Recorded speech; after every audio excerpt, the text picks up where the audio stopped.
បើចិត្តរបស់សមាជិកសង្គមមួយនឹងមានតលយភាពសង្គមនឹងមានតលយភាពពីព្រោះសង្គមនេះ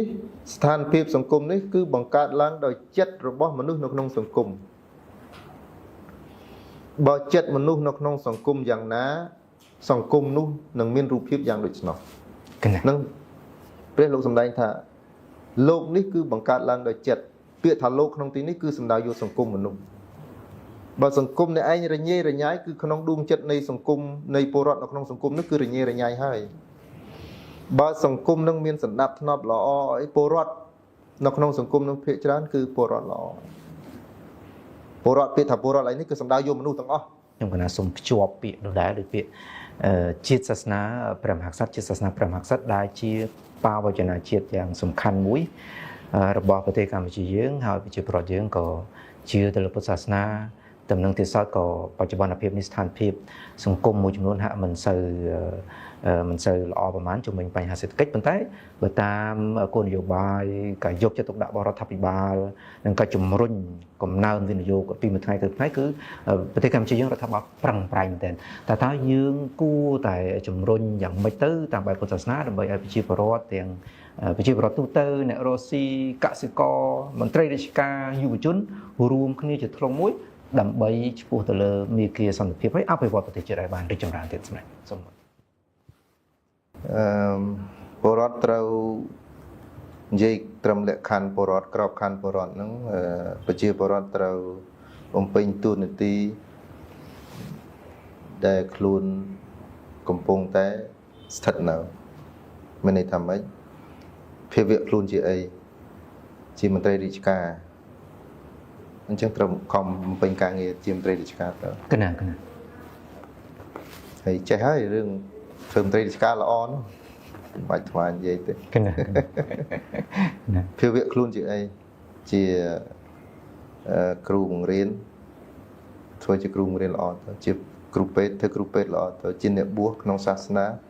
ព្យាយាមធ្វើខ្លួនឲ្យខ្លាយទៅជាអ្នកបួសល្អទៅជាអ្នកសិទ្ធិនៅក្នុងវិស័យសិល្បៈវប្បធម៌ធ្វើល្អទៅហើយគូផ្សំនឹងការធ្វើល្អទទួលខុសត្រូវក្នុងភាវៈរបស់ខ្លួននីមួយយ៉ាងដូចនេះហើយរដ្ឋក៏ត្រូវតែបង្កើននៅការពង្រឹងនៅរចនាសម្ព័ន្ធរបស់រដ្ឋនឹងឲ្យកាន់តែមាំថែមទៀតឲ្យកាន់តែល្អថែមទៀតគោលលឿនបើអទេសរខោរខាទៅឯណាឬក៏អទេសល្អហើយតែគោប៉ិនកដោកឡាតនឹងអូសមិនកើតកណាមិនចឹងទេកណាវាត្រូវការទាំងពីរអញ្ចឹងរឿងប្រទេសជាតិនេះគឺរឿងពីរហ្មងរឿងប្រជាពលរដ្ឋនិងរដ្ឋហ្នឹងមានន័យថាប្រជាពលរដ្ឋហ្នឹងគឺរដ្ឋពេលសម័យឥឡូវនេះគេប្រើប្រព័ន្ធប្រជាធិបតេយ្យដែលកើតឡើងចេញពីការបោះឆ្នោតតែភាគច្រើនកណាប្រជាធិបតេយ្យសេរីពហុបកកណាប្រជាធិបតេយ្យសេរីពហុបកអញ្ចឹងអ្នកនៅក្នុងជួររដ្ឋាភិបាលហ្នឹងគឺកើតចេញពីការបោះឆ្នោតរបស់ពលរដ្ឋហ្នឹងគឺពលរដ្ឋនឹងឯងคล้ายទៅជាអ្នកដឹកនាំនៅក្នុងរាជការដល់គាត់ចូលនិវត្តន៍ទៅគាត់វិលត្រឡប់មកពលរដ្ឋអញ្ចឹងវាដូចខ្នងដៃហើយនឹងបាតដៃហ្នឹងកណាអញ្ចឹងណាកណាអញ្ចឹងបាននៅក្នុងព្រះសូត្រមួយឈ្មោះថាសិង្គលកៈសូត្រដែលនិយាយអំពីរចនាសម្ព័ន្ធសង្គមរបស់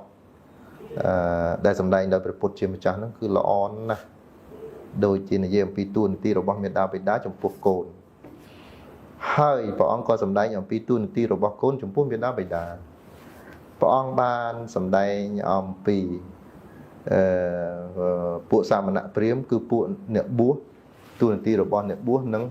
ទួនាទីរបស់អ្នកបួសដែលត្រូវធ្វើចំពោះបរិស័ទហើយនឹងទួនាទីរបស់ពុទ្ធបរិស័ទចំពោះអ្នកបួសកណាទួនាទីរបស់គ្រូចំពោះសិស្សទួនាទីរបស់សិស្សចំពោះគ្រូអញ្ចឹងបើសិនជាយើងពេញទួនាទីតាមអ្វីដែលយើងកំពុងតែស្ថិតនៅហ្នឹងការរីកចម្រើនមានកណាហើយសង្គមនេះយើងត្រូវគិតឲ្យទូលាយបន្តិចការកសាងសង្គមវាត្រូវការពេលវេលាប៉ុន្តែវាមិនត្រូវការរហូតដល់500ឆ្នាំអីទេកណាវាមកលមមថានឹងអាចធ្វើដំណើរបានហ្នឹងក៏ចិត្តនឹងកុំឲ្យវាហើយបើសិនជាមានព្រឹត្តិការណ៍អីដែលវាផុសឡើងហ្នឹងកុំយកការមិនសប្បាយចិត្ត កុំយកការដែលសប្បាយចិត្តហ្នឹងយកទៅវាយតម្លៃនៅស្ថានភាពនោះយើងសុំញាតិញោមទាំងអស់ប្រើបញ្ញាកណាណាប្រើបញ្ញាឧទាហរណ៍ថាមានព្រឹត្តិការណ៍សង្គមមួយ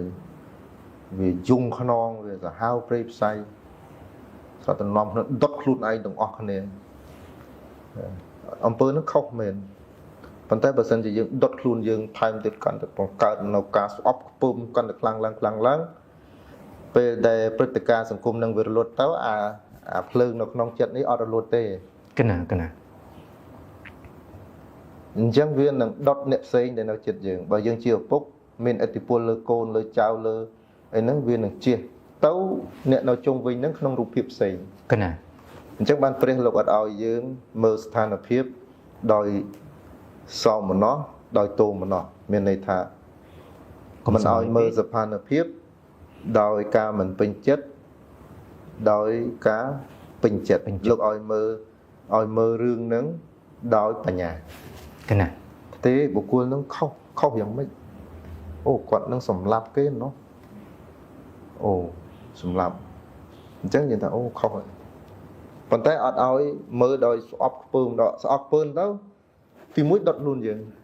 សេចក្តីស្អប់ហ្នឹងការខឹងសម្បាសពបែបយ៉ាងទាំងអស់ហ្នឹងគឺវាបំផ្លាញដំបូងបំផ្លាញខ្លួនឯងបន្តមកទៀតវានឹងបំផ្លាញអ្នកដទៃនៅចិត្តហ្នឹងអាព្រឹត្តិការណ៍វាកើតដែរវាខុសមែនវាអីអញ្ចឹងមែនអីអញ្ចឹងមែនប៉ុន្តែអ្វីដែលអាក្រក់មួយអ្វីដែលអវិជ្ជមានមួយទៀតហ្នឹងគឺយើងខ្លួនឯងយើងបង្កើតយើងមានន័យថាយើងបង្កាត់ភ្លើងភ្នក់ភ្លើងមួយដែលវាសន្ធោសន្ធៅដុតឲ្យមានកំហឹងសង្គមហើយសង្គមដល់ពេលអាព្រឹត្តិការណ៍ហ្នឹងឧបមាឃាតករហ្នឹងគេចាប់ទៅគេកាត់ទោសដាក់គុកអីសពបែបយ៉ាងចប់រឿងហ្នឹងចប់ណាកណាក៏ប៉ុន្តែណែចិត្តយើងអត់ចប់ទោសៈដែលនៅក្នុងចិត្តនេះអត់ចប់ទេអ្នកខ្លះទេឃើញគាត់នឹងជាប់គុកអញ្ចឹងទៅខ្ញុំសប្បាយចិត្តណាស់ខ្ញុំធូរចិត្តតិចអត់ធូរទេវាគ្រាន់តែស្រាក់តែទោសៈភ្លើងដែលដោះក្នុងហ្នឹងណាវាសំងំនៅក្នុងហ្នឹងនៅពេលដែលមានរឿងអីហេតុបច្ច័យណាមួយដែលវាស្តៀងនឹងកើតឡើងអានេះវានឹងផ្ទុះឡើងហើយអ្នកដែលយើងបំផ្លាញខ្លួនគេគឺខ្លួនឯងនេះឯងជួនកាលអាចជះកំហឹងទៅលើកូនខ្លួនឯងទៀតអញ្ចឹងបានព្រះលោកឲ្យវិធីសាស្ត្រដែលឆ្លើយតបទៅនឹងវិបត្តិសង្គមគឺឲ្យដោយបញ្ញាអញ្ចឹងបានគេឲ្យមើលគេថាឲ្យមើលទៅដោយតិចចិត្តណាកណាចិត្តហ្នឹងព្រោះកាលពេលដែលយើងចិត្តយើងតិចយើងអាចមើលឃើញរឿងជ្រៅណាជួនកាលយើងខឹងគេអញ្ចឹងបានមានអ្នកខ្លះឃើញយើងរីកចម្រើនឃើញយើងមិនឃើញយើងចាប់ផ្ដើមមានការរីកចម្រើនមានជនជាតិយើងមានអីអ្នកខ្លះគេអត់សប្បាយចិត្តដល់គេអត់សប្បាយចិត្តចឹងគេចិត្តទៅថាចេះថាចុះសពបែបយ៉ាងហើយយើងអត់ដឹងយើងចេះលោតតាមគេដូចគេយកឈើចាក់កគូតចឹងចេះតែលោតយូរវាអត់មានហេតុផលអីពេលខ្លះទេអត់ទេរក្សាភាពស្ងៀមស្ងាត់មើលអានេះវាមកយ៉ាងម៉េចនេះវារឿងវាយ៉ាងម៉េចយើងមើលដោយបញ្ញាណារក្សាភាពប៉ុន្តែស្ងៀមស្ងាត់នេះមិនមែនអវិជ្ជមានទេស្ងៀមស្ងាត់ដោយធ្វើដំណើរទៅមុខដោយមុតស្រួចថាមុតស្រួចចិត្តដូចវាស្រួចពេកហ្នឹងថាធ្វើដំណើរទៅមុខដោយសតិដោយប្រុងប្រយ័ត្នដោយស្មារតីដោយយោនិសោមនសិការៈកណាមិនដោយទៅឈុងទៅឆាំងខឹងលោឡាអត់ទេអញ្ចឹងការដែលយើងឆ្លើយតបទៅនឹងវិបត្តិសង្គមគឺសូមញាតិញោមពុទ្ធបរិស័ទលោកមើលដោយបញ្ញាកុំព្យាយាមដុតដូចថារឿងសង្គមមួយយើងខឹងមួយរឿងសង្គមច្រើនណាស់ហើយចុះចិត្តទៅព្យាយាមខឹងយូរដូចយើងយកកំបិតមកចាក់ដួងចិត្តហ្នឹងគ្រប់ទៅរឿងចាក់យូរចិត្តហ្នឹងវាកឡោកណាពាក្យបច្ចេកទេសគេហៅវិបលាស់ហ្នឹងវាធ្វើខុសប្រក្រតីយូរនិយាយម្នាក់ឯងហើយញាតិញោមណានិយាយម្នាក់ឯងដោយសារតែរឿងវិបត្តិសង្គមញោមឆាប់ពិចារណាសិក្សារឿងហ្នឹងហើយគិតឡើងវិញខឹងធ្វើអីគេបង្កើតហើយវាមិនដឹងដែរស្គាល់នៅរឿងហើយសង្គមវាធំអញ្ចឹងបានត្រូវត្រឡប់មកវិញទៀតអញ្ចឹងបានត្រូវការអប់រំចិត្តតាមបែបពុទ្ធសាសនាតាមបែបវិបស្សនាសមាធិហ្នឹង ចឹងសួរថាព្រះអង្គមានតរដីកាអញ្ចឹងចិត្តព្រះអង្គនោះស្ងប់ 100% ថាអត់ទេកន្លែងខ្លះក៏វាមិនបានស្ងប់ដែរប៉ុន្តែយើងឆាប់ដឹងណាណាយើងឆាប់ព្រោះយើងឆាប់រំលឹកសតិណាយើងធ្វើអត់បានទាំងអស់ 100% តែយើងព្យាយាមធ្វើឲ្យបានច្រើនមិនមែនដើម្បីប្រយោជន៍អ្នកដទៃទេគឺប្រយោជន៍សម្រាប់ខ្លួនយើងហើយសង្គមជាតិក្នុងសង្គមជាតិហេតុអីពីព្រោះថាបើចិត្តរបស់សមាជិកសង្គមមួយនឹងមានតុល្យភាពសង្គមនឹងមានតុល្យភាពពីព្រោះសង្គមនេះស្ថានភាពសង្គមនេះគឺបង្កើតឡើងដោយចិត្តរបស់មនុស្សនៅក្នុងសង្គមបើចិត្តមនុស្សនៅក្នុងសង្គមយ៉ាងណាសង្គមនោះនឹងមានរូបភាពយ៉ាងដូច្នោះនឹង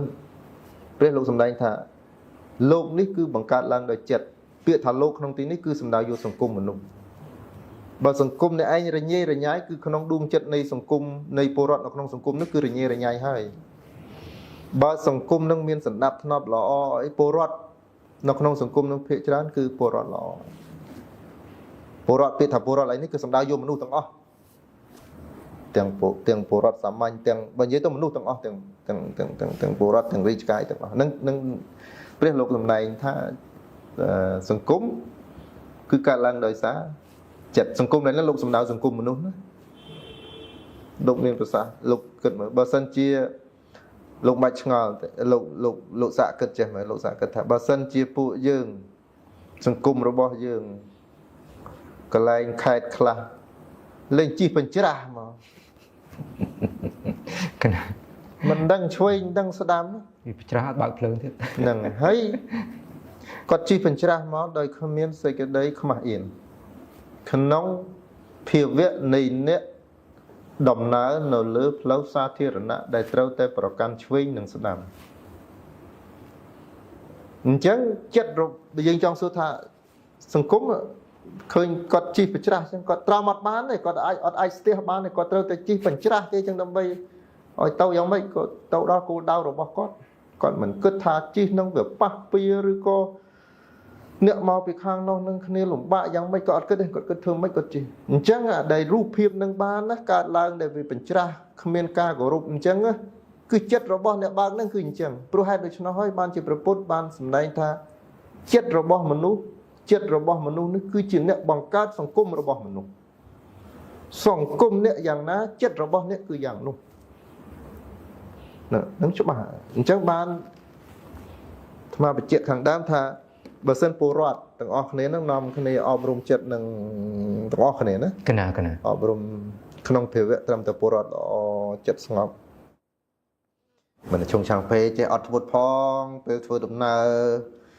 លើផ្លូវនោះអ្នកណាក៏គ្នាចង់ទៅមុខដែរអ្នកណាក៏ចង់លឿនដែរ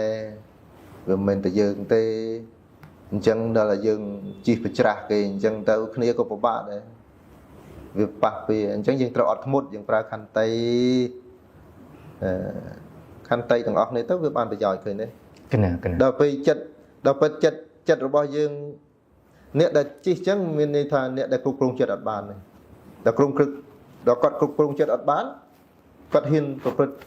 នៅអំពើខុសច្បាប់ចរាចរណ៍ដល់ពេលគាត់ប្រព្រឹត្តអំពើខុសច្បាប់ចរាចរណ៍វាបង្កអស្ថិរវាបង្កភាពរញ៉េរញ៉ៃនៅក្នុងសង្គមចុះបើសិនបើយើងពលរដ្ឋរបស់យើងគ្រប់គ្រងចិត្តបានល្អអស្ថិរភាពនៅក្នុងសង្គមចាប់ដើមកាត់បន្ថយដែរឃើញទេកាត់បន្ថយឃើញមានពេលខ្លះឃើញនៅតាមខេត្តខ្លះឃើញពេលដែលឡានស្ទះអីឃើញបង្ហោះវីដេអូអីឃើញគាត់នៅត្រង់ជួរអត់ធ្មត់ទាំងអស់គ្នាឃើញល្អចឹងដែរខេត្តខ្លះហ្នឹងហើយកន្លែងខ្លះឃើញកន្លែងខ្លះបើនាំនេះធ្វើអញ្ចឹងល្អបាទហើយយោបល់អាត្មាថាកុំឲ្យបរទេសណាគេមកបង្រៀនយើងរឿងបើកឡានឆ្វេងស្ដាំអីខ្វះទេបរទេសខ្លះគេមកបង្រៀនយើងគួរតែបង្រៀនធ្វើយានទៅភពព្រះគីអីមិនបង្រៀនមកបង្រៀនរឿងបើកចរាចរណ៍ឆ្វេងស្ដាំរឿងបើកភ្លើងរឿងមិនគួរទេអាហ្នឹងយើងរឿងហ្នឹងមិនគួរឲ្យគេមកបង្រៀនយើងទេមានន័យថាជាសរុបរួមខ្លីរបស់សម្ដេចមានថាពលរដ្ឋទាំងពលរដ្ឋទាំងរដ្ឋត្រូវតម្កល់ផលប្រយោជន៍ជាតិជាធំ សម្រាប់ធ្នាប់សង្គមជាធំហើយចូលរួមទាំងអស់គ្នាជាទ្រង់មួយ ណាត់បង គណៈអរគុណមែនទែនសម្រាប់ដែលបានដល់បទសម្ភាសន៍នៅក្នុងប្រធានបទជំវិញសង្គមនិងការប្រែប្រួលជំនឿរបស់មនុស្សក្នុងកម្មវិធីសាសនានិងសន្តិភាពនៃសារព័ត៌មានដើមព្រឹងណាសូមក្រាបបង្គំលាស្ដេច សូមអរគុណ